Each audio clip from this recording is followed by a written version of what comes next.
नमस्कार, अस्सलाम वालेकुम, आदाब। मैं हूं यूसुफ अली। आप देख रहे हैं सेफ न्यूज़ लाइव। आइए नजर डालते हैं आज की खास खबर पर।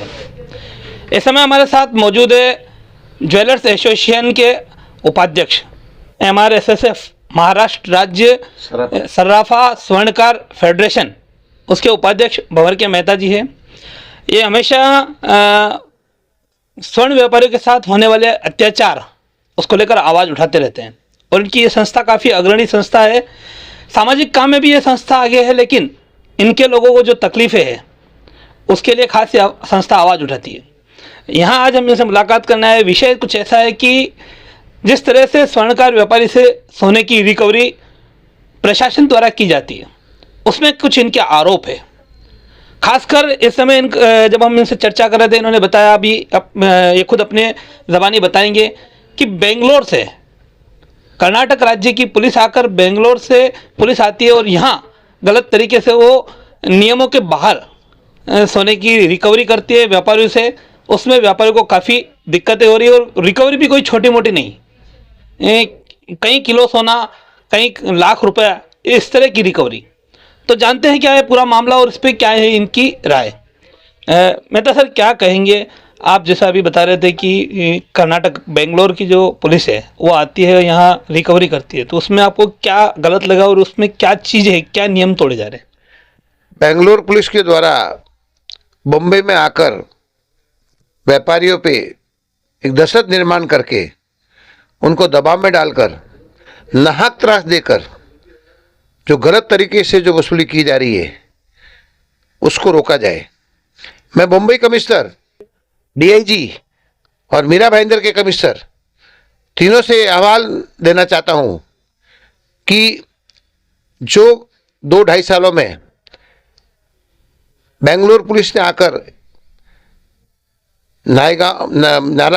नालासोपारा, भाईंदर, जोगेश्वरी, गोरेगांव, अंधेरी, मलाड, इन एरियो से जाके कम से कम 6 से 7 किलो की जो गलत तरीके से रिकवरी की गई है, वह रिकवरी का जिम्मेदार कौन?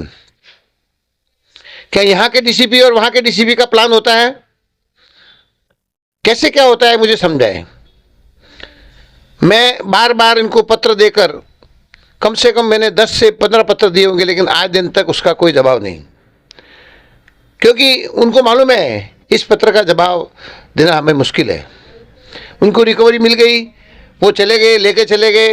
यहाँ तक कि हमने बाद में टमकुर पुलिस स्टेशन की एक जो रिकवरी हमारे यहाँ से हुई थी, अपना गोरेगांव से, तो वहाँ से जो रिकवरी हुई थी, वहाँ रिकवरी ये लोग करके चले गए थे। बहुत परेशान किया व्यापारी को परेशान करके वहाँ लोग रिकवरी लेके चले गए।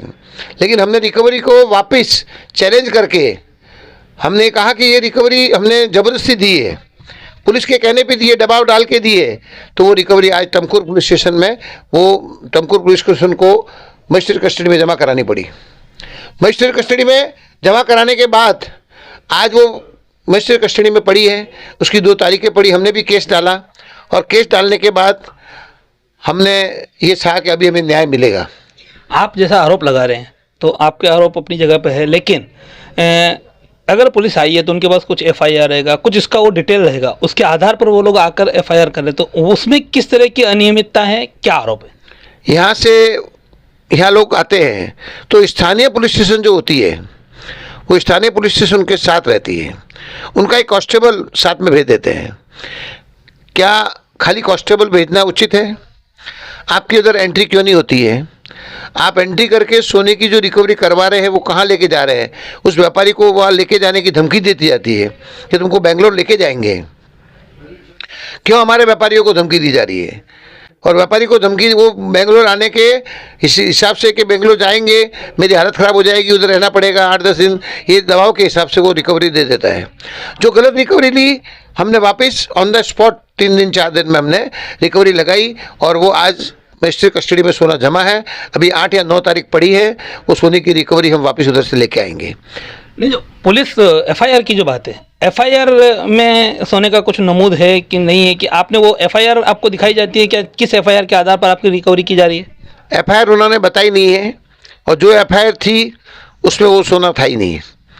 क्योंकि जब मंगलसूत्र होता है 4 तोले का एफआईआर में, और ये 1 तोले का मंगलसूत्र रिकवरी करते हैं, या 10 तोला होता है तो 6 तोले का रिकवरी करते हैं। क्यों करते हैं? जब मंगलसूत्र और 10 तोले का था तो 6 तोले की रिकवरी क्यों करनी है? तो ये सब चीज़ें जो हो रही है, हमको पहले तो इनको एफआईआर बतानी चाहिए, उसके बाद में इनको जो पंचनामा बनाना है इधर, वो पंचनामा बना के देना चाहिए। और व्यापारी ने क्या कबूल किया उसके बाद भी 27 प्रमाणे व्यापारी का भी स्टेटमेंट होना चाहिए। आरोपी जिसको लेके आए उसका भी स्टेटमेंट होना चाहिए कि मैंने, उसका कबूली बयाननामा होता है, और उसकी रिमांड है कि नहीं वो भी नहीं बताते हैं। ये सब चीज़ें होने से आज पुलिस की तरफ से, स्थानीय पुलिस और बेंगलोर पुलिस दोनों मिलकर साठगांठ होने से व्यापारी हर तरह से परेशान है। क्या आरोपी अलग अलग होते हैं? हाँ, आरोपी 2 आरोपी है, एक सलमान करके और एक करके 2 आरोपी फिक्स है। एक आरोपी नाला सोपारा का है और एक आरोपी मेरा रोड का है। क्यों नहीं उनके ऊपर मौकों का लगा के उनको अरेस्ट कर रही है पुलिस? कितने मामले उनके ऊपर? उनके कम से कम, वो खुद कहते हैं कि 40 मामले उनके ऊपर हैं। जब 40 मामले उनके ऊपर है तो बम्बई पुलिस क्या कर रही है? और जब बम्बई पुलिस के हाथ में इधर वो आता है तो उसको छोड़ क्यों देते हैं? वो बोलते हैं हमारे रिकवरी करनी है, ये बोलते हैं हमारी रिकवरी करनी है। पहले इधर रिकवरी करके, इधर अरेस्ट करके 7 दिन में उसको छोड़ा जाता है, 10 दिन में छोड़ा जाता है, वापस वो बेंगलोर जाके उधर रिकवरी होती है। तो ये जो बार बार जो खेल खेला जा रहा है व्यापारियों के साथ में, एक तो व्यापारियों की हालत ख़राब है। व्यापारी कोरोना के बाद में दुकान पे धंधा नहीं है, लोगों के पास स्टॉक कम हो गए। आज कम से कम मैं देख रहा हूँ 2-2.5 साल में कम से कम 100 व्यापारी हमारे बंद हो गए मेरे एरिया में, और अभी भी और इलेक्शन के पहले 200-300 व्यापारी बंद होने की कगार पे है। आखिरी सवाल, आपकी मांग क्या है? हमारी मांग एक ही है, अगर व्यापारी ने माल लिया है तो भर के देगा। गलत तरीके से जो रिकवरी हो रही है वो नहीं होनी चाहिए, और गलत तरीके से रिकवरी की तो हम उनके ऊपर गुनाह दाखिल करवाएंगे 156(3) के अंतर्गत। अच्छा, आप अपने व्यापारी का पक्ष ले रहे हैं। मैंने पहले कहा था आखिरी सवाल, लेकिन एक और ये सवाल मेरे ध्यान में आया, आप अपने व्यापारी का पक्ष ले रहे हैं, तो आप क्या ये साबित कर सकते हैं कि आपके व्यापारी पूरी तरह से साफ सुथरे हैं, उन्होंने इस तरह से रिकवरी नहीं ली? इसका कोई आपकी एसोसिएशन ने किसी कुछ नियम कायदे बनाए हैं?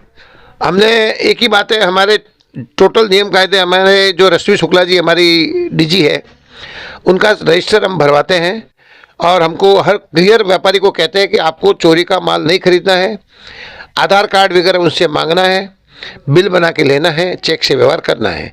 तो आज के टाइम में हमारे नवल बजाज साहब ने भी हमें धन्यवाद दिया कि आपके 3 साल, जब नवल बजाज साहब हमारे इधर आईजी थे, उन्होंने धन्यवाद दिया था कि आपके इधर मीरा भाईंदर में कोई चोरी का माल नहीं खाता है।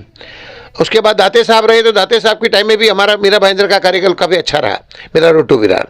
तो जब भी जो भी चीज़ हमारे मीरा भाईंदर के अंदर नहीं हो रही है, उसके बावजूद भी जो गलत तरीके से रिकवरी हो रही है, उसका हम मुंह तोड़ जवाब देंगे। तो ये हम बात कर रहे थे भंवर के मेहता जी से, इन्होंने बताया कि कुछ अनियमितता इनका ऐसा आरोप है। तो इनके आरोप में हम अपनी तरफ से कुछ कहना नहीं चाहेंगे, लेकिन कोई आरोप ऐसा ही नहीं करता है। कहीं ना कहीं कुछ ऐसी चीज़ें हो सकती है, संदेहजनक हो सकती है और हुई है, तभी यह आरोप आवाज़ उठनी शुरू हुई है। सबसे पहले बेंगलोर पुलिस यहाँ आती है और यहाँ आकर वो रिकवरी करती है, तो क्या वो नियमों का पालन कर रही है? ये भी एक बड़ा सवाल है। दूसरी बात कि रिकवरी होने के बाद क्यों उस व्यापारी को वहीं खाली रिकवरी करके छोड़ दिया जाता है? अगर चोरी का माल लिया है तो वो व्यापारी भी गुनहगार है, उसको ले जाना चाहिए। रिमांड का काफ़ी लंबी प्रोसीजर है, तो शायद वो प्रोसीजर नहीं की जा रही, इसका मतलब एक दबाव तंत्र उस पर बनाया जा रहा है। ये एक चीज़ निकल, क्योंकि प्रोसीजर में तो आगे कई चीज़ों का खुलासा होता है, तो ये एक चीज़ जहन में आती है। ऐसे ही कई सवाल है, इन्होंने बड़े आरोप लगाए हैं। अब आला प्रशासन को चाहिए कि इस पूरे मामले की एक जांच हो। हम आरोप नहीं लगा रहे, हम सिर्फ जांच की मांग कर रहे हैं। जांच हो, और अगर इस तरह का कुछ चल रहा है जिससे कि प्रशासन का, अपना डिपार्टमेंट का अपना नाम खराब हो रहा हो, तो उसको रोके और जो व्यापारियों को परेशानी हो रही है उससे निजात दिलाए। आज के लिए, अभी के लिए इतना ही। वैसे ही मीरा भाईंदर उसे यूसुफ अली। हमारे चैनल सैफ न्यूज़ लाइव पर अपने व्यापार और सेवा से संबंधित विज्ञापन प्रसारण हेतु दिए गए मोबाइल नंबर पर संपर्क करें।